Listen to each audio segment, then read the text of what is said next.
Internet service provider association of Bangladesh ইসাবের আয়োজনে চট্টগ্রামে তৃতীয়বারের মতো শুরু হতে যাচ্ছে 3 দিনের আইসিটি মেলা। আয়োজকরা জানান গতানুগতিক ধারার বাইরে গিয়ে এবারের মেলা আয়োজন করা হয়েছে। বাউনপালের ক্যামেরায় আরও জানাচ্ছেন রাজীব বড়ুয়া। উদ্বোধনের পরপরই জমে উঠেছে আইসিটি ফেয়ার। নগরীর একটি কনভেনশন সেন্টারে শুরু হয়েছে 3 দিনের এই মেলা। নিজেদের উদ্ভাবিত প্রযুক্তির ব্যবহার, সে সাথে এসব প্রযুক্তির সুযোগ সুবিধা ব্যবহারকারীদের সামনে তুলে ধরতে একই ছাদের নিচে আইটি খাতের দেশি বিদেশি 86টি প্রতিষ্ঠান। 3 দিনের মেলার প্রথম দিনেই বেশ সাড়া পাওয়ার কথা জানান মেলায় অংশ নেওয়া প্রতিষ্ঠানগুলো। কিভাবে গ্রাহক পর্যায়ে একই কেবলে ইন্টারনেট, কেবল টিভি একসাথে পাই, সেই প্রযুক্তি আমরা ব্যবহার করছি ইতিমধ্যে।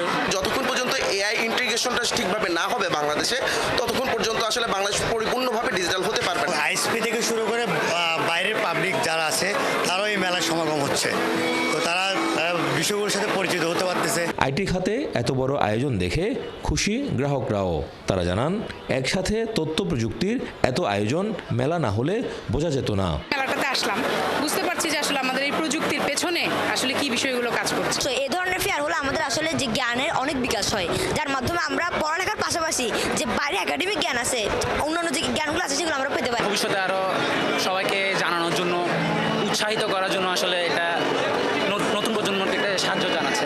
বিটিআরসির চেয়ারম্যান জানান তরুণ প্রজন্মের মেধা বিকাশে সবাইকে এগিয়ে আসতে হবে।